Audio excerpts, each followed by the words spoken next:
We're talking about college football. It's in the air. I'm feeling it, and it's smash and grab. First edition for college football. I'm joined once again with my partner in crime, Drew Martin in Atlanta, Georgia. Drew, how's everything going up there, and is football in the air?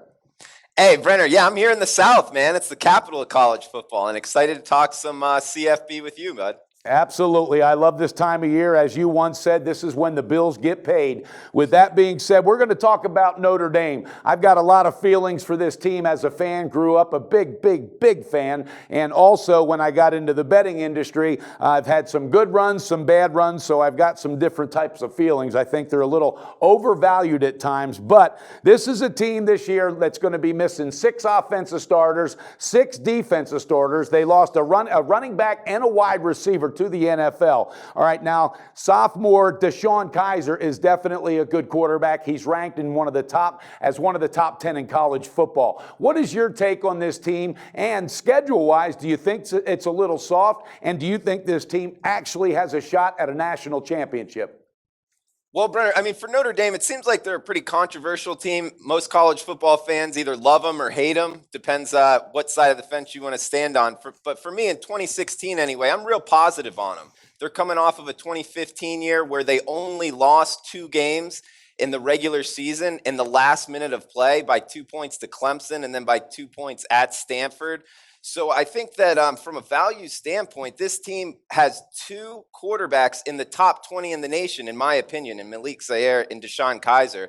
Both young guys, can both get the ball downfield and pretty athletic. So from an offensive standpoint, they had some bad turnover luck last year, and they lost their starting quarterback in week 2 and their starting running back in week 1. So it's a team that's gone through some adversity, and I think there's some betting value to the positive on Notre Dame, taking them over season win totals this year. Yeah, and the futures for them to win the national championship range anywhere from plus 14 all the way up to plus 2,200. So, again, the bookies don't think they're a real threat. I personally don't think they'll be in the playoff hunt as it gets closer towards the end. You're right with their offense. I think their offense will do okay because those 2 quarterbacks, they're the real deal. All right, but the defense is what scares me. When they lose 6 starters on D, it takes them time to plug holes, all right? And I mean that. I've watched them year in and year out. And, of course, the offensive line is anchored by Steve Elmer, but on the defensive end, the defensive side, there's no real true captain kind of standing up saying, this is my defense. Now, I will say this, and again, it's only my opinion, and I've told you before, they're like belly buttons. We all got one, but I think this team has a pretty soft schedule. I mean, Texas sounds like, oh, that's Texas, but that's a rebuilding team. Charlie Strong's probably not going to be there long. I look for them to underachieve again. Then you're looking at Nevada, all right, Michigan State, and this is a rebuilding Michigan State team as well. Then you got Duke, Syracuse, North Carolina State. Now Stanford, I think they better watch out for that game just like last year. That was a battle. But Miami, I think that's a walk in the park with Mark Richt's first year. It's going to take him time to do some magic down there. Now Navy, they will always give them a battle. That run game, I think, will screw up that defense this year.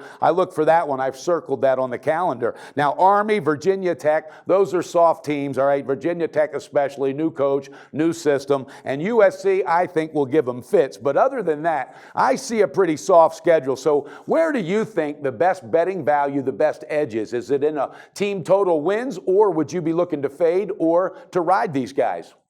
Well, if you're okay locking up your money until the end of the season, I would go with Notre Dame over in their season win totals. But as far as betting Notre Dame on a week-to-week basis, Brenner, there's a stat that I really like here. Notre Dame's offense was the best in the country after halftime last year. Kaiser's passer rating was 175 in the 4th quarter. And a big reason for that is offensive coordinator Mike Sanford. He really reads these defenses well. He came over from Boise State when they were throwing the ball all over. So after halftime, he can really get back in, dissect the defense, and they've shown the ability to really play well in the second half. So I'm going to be looking to bet Notre Dame in-game at halftime. That's where I'm really going to be looking to find value on the Irish this year. And just to touch on the schedule, what you said, they only have 3 true road games. All the rest of them are neutral site games. They're only at Texas, at NC State, and at USC. So a lot of their games are at home or at neutral sites. They're playing Army, Navy, and Syracuse. Syracuse is rebuilding.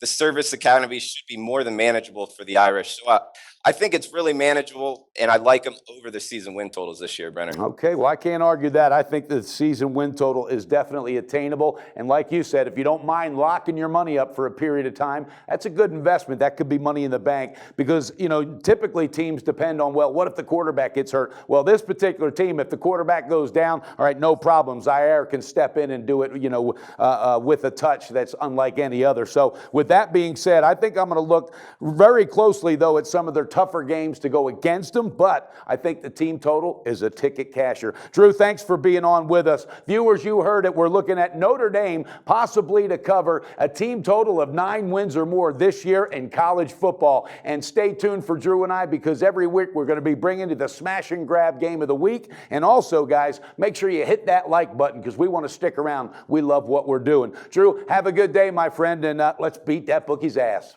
All right, Brenner. Best of luck to you. Always on the go? Bet365 has one of the top mobile platforms in today's market. Sign up today and don't let your busy life keep you out of the game.